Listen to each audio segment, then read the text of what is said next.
ikintu ndamukundira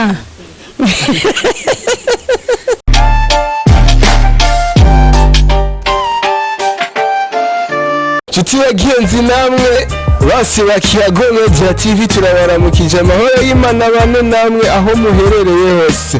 nkuko mubibona rero turi muri Village Market nkuko mubibona ni kibanza C10 ni kibanza cy'amateka gikorerwa n'ibintu byinshi kandi vyiza kidandarizwamwo n'ibintu by'amateka menshi cyane nibako turaza kuronka umwe mu basanze bakorera ngaha ni nawe nyene yitwa Masano aza kutubwira vyinshi atuyagisha natubwire n'ingene bikora n'igituma bikora sinzi banana twabaze kuhinjira nkuko mubibona ari kibanza ciza gitandukanye sifisa vyinshi novuga sinzi n'ingene no bisigura kuko turi kumwe n'uyaza kubidufasha kubisigura nawe sindi ni Mama Salma turabaramukije yego murakomeye yego turashima kumwe muratangaye mutubonye ubu ndaryohewe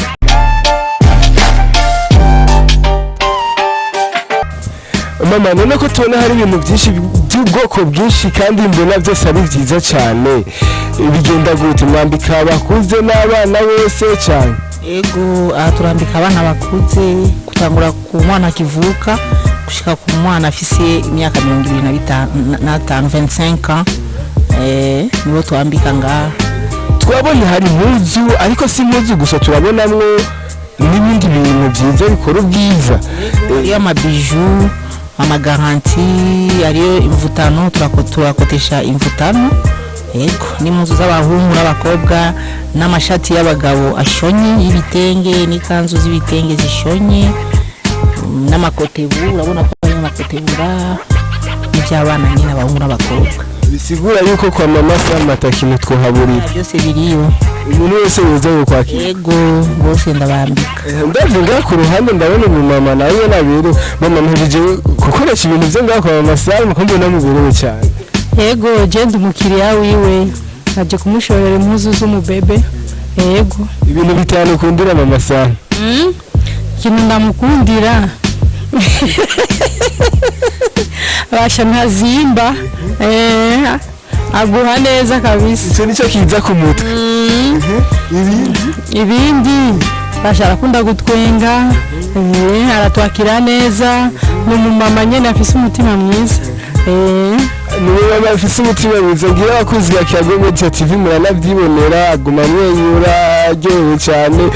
sinzi mama none gute muri iyi minsi coronavirus ubona hari kigenda muri business ni buke vraiment turashima nkuko vyahora cyane ubu na bintu byinshi tuko turaronka ari byo tubura mugabo bizogenda gusa ni bugurura imipaka reka tugume dusenga yego mama ndashaka rero ubwire haramuntu akaradukurikirana atazi kwa Mama Salma haherereye he shaka umubwire aho ashobora kugusanga umva ninga muri ville kuri Village Market winjiranye ukabaza kwa Mama Salma barahakwereka kuko je ndi nyuma gose offer ni muri C10 ubajije wari wese acha gushikana ni muri C10 tucinjira twababwiye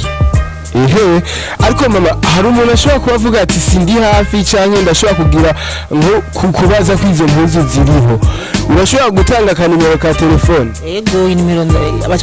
ba telefone kuri 76 353 895 ashaka no kumufotorera ndamufotorera akacagura ni ashaka ko ndayimushikiriza aho hari ndagenda ndamusanga hari wallahi ibintu byo kwa Mama Salma ntivyoroshe no muhira baragusanga mana wanje mushira vraiment ni yashima ikintu yashimize ndamushira ibyo numero duhaye nikora kuri WhatsApp yego ni WhatsApp yanje mama reka tugushimire cyane rero ariko gusezera ndashaka ubwira abakunzi ba Kiyago Media TV ati mugire subscribe kuri channel ya YouTube basi gati mugire subscribe kuri Kiyago Media TV yego reka tubashimire cyane rya iteka ntangere Kiyago Media TV ku bwanyu bereka iziza Uburundi turatunze reka tubandanye duterana imbere yari cakuzana gato karakura nkuko vyamanye no kujyanye no kuri micro nyuma yakaba yari ni Side Touch umuganga mwiza avura neza atazi kwica abo yavuye yes ndababwira nti tubandanye dugira subscribe kuri YouTube hanyene ni Kiyago Media TV nimba utarabikora waracereye ariko ntiracererwa cyane bikora ibintu hama ku ruhande kajya gakengero gafite ndeko kugira ngo amakuru azoza azozuba wa mbere kuyabona